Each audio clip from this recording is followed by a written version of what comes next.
Queridos irmãos, Paz do Senhor Jesus, eu estou aqui meditando em Gálatas capítulo 1, que vai falar sobre Paulo e a inconstância dos Gálatas. Esse assunto, amado, ele tem sido assunto da lição número 1 da revista da Escola Dominical. O texto áureo, o texto está em Gálatas capítulo 1, versículo 8. Eu gosto muito desse versículo. Olha o que ele diz.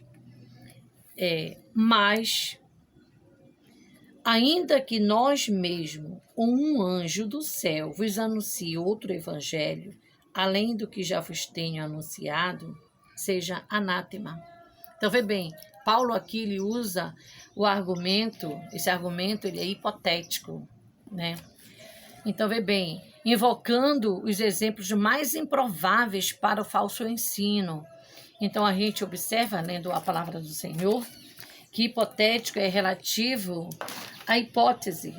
Ele é fundado em hipótese, suposto, imaginado, inexistente. E ele fala dessa maneira, né? E quando ele diz seja anátema, né? Então tem que ter uma reprovação em relação a esses falsos ensinos que estavam surgindo naquela época. Então, vê bem, o Novo Testamento, ele nos ajuda porque ele oferece muitos exemplos de um grupo desses, né? Ou seja, desses falsos mestres. Aí você diz assim, poxa, irmão, onde é que está esses versículos? Eu anotei aqui, caso você queira, né, dar uma olhadinha na palavra, está lá em Mateus capítulo 24, versículo 24, em João capítulo 8, verso 44, 1 Timóteo capítulo 1, verso 20, também tu pode ver lá em Tito capítulo 1, versículo 16. Então, bem legal, né? Tem uma refutação top. Então, nós observamos que aqui os judaizantes, eles são identificados como membros desse grupo infame. O que quer dizer desse grupo infame? Quer dizer desse grupo torpe, esse grupo vil. Então, a gente observa que tem muita coisa para a gente absorver.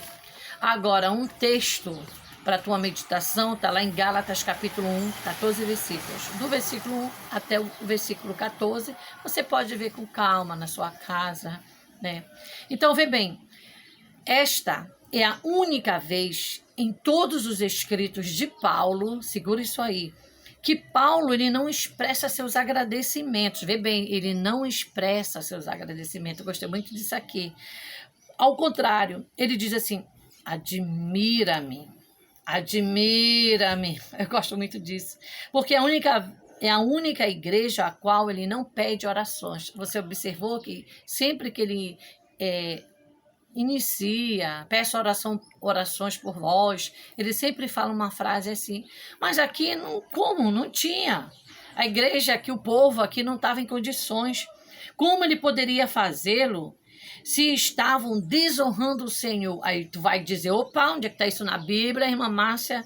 Vai lá no capítulo 1, no versículo 6 a 9. O povo estava desonrando, o povo não estava dando a honra merecida a Deus, estava diminuindo Deus, desprezando Deus. Quando você dá ouvidos a falsos ensinamentos, quando você para achar que aquilo está certo e tu começa a jogar por terra, começa a virar as costas para aquilo que é verdadeiro, porque a palavra de Deus ela é infalível, a palavra de Deus ela é poderosa, a palavra de Deus tem mostrado aí, tem se cumprido, então você não pode desonrar a grandeza do Senhor, a soberania desse Deus. Então, vê bem, Paulo fica admirado que os novos crentes daquela época, tão cedo, tivesse abandonado o evangelho da liberdade, irmão, para aceitar uma mensagem legalista. Era uma mensagem legalista que não era nenhum evangelho. Como é que você vai trocar o certo pelo incerto? Como é que você vai trocar aquilo que é verdadeiro por aquilo que é hipótese? Não tem como. Eu coloquei uma observação aqui, que Paulo mostra como é séria a nossa condição sem Cristo. Tá vendo? Para você que ainda não aceitou Jesus, dá uma parada aí, se você estiver vendo esse vídeo aí na tua casa, em plena pandemia. Ei, viver sem Cristo é estar em uma condição séria. Eu vou te dar um exemplo aqui. Quando um médico especialista, ele diz assim, olha, diz para você que é paciente, sua única esperança é isto ou aquilo. Você sabe aí, só pelo falar do médico, que a sua condição já é crítica. O negócio está sério. Tem que correr atrás, né? Vai atrás de um tratamento, né? Assim. Então, aqui nós temos as palavras de uma grande autoridade do Evangelho, Paulo, um homem que chegava ao ponto de dizer, sei de meus imitadores como eu sou de Cristo. Olha a bagagem, né? Para que este homem usar uma frase dessa, ele sabe quem ele era, ele sabe o que ele estava fazendo, entendeu? Ele era um homem de conhecimento, né?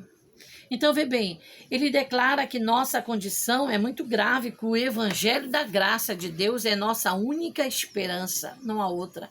Então, assim como às vezes o doente precisa ter um tratamento para tentar mudar o quadro daquela situação séria, assim somos nós, o homem, quando ele está numa situação em que ele precisa parar, opa, estou precisando de tratamento, o negócio não está legal, o negócio está sério.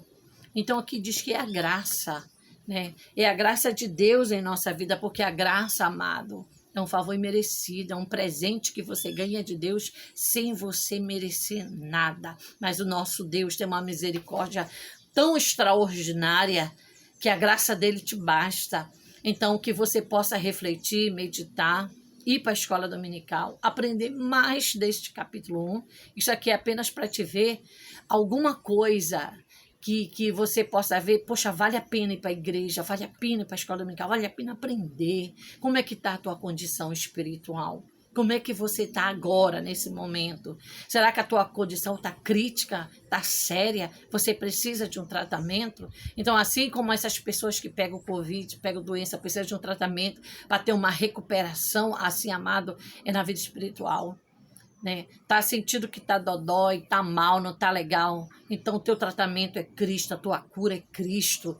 É uma cura que é certa, não é uma cura que é incerta. Então que o Senhor te abençoe, o Senhor te guarde. Vem aí a lição número 2, que vai falar sobre, com certeza, Gálatas capítulo 2, que vai dar continuidade. E meu irmão, aprenda a palavra para que você possa ser esperto para não cair nas astutas ciladas do inimigo. Fica na paz do Senhor Jesus.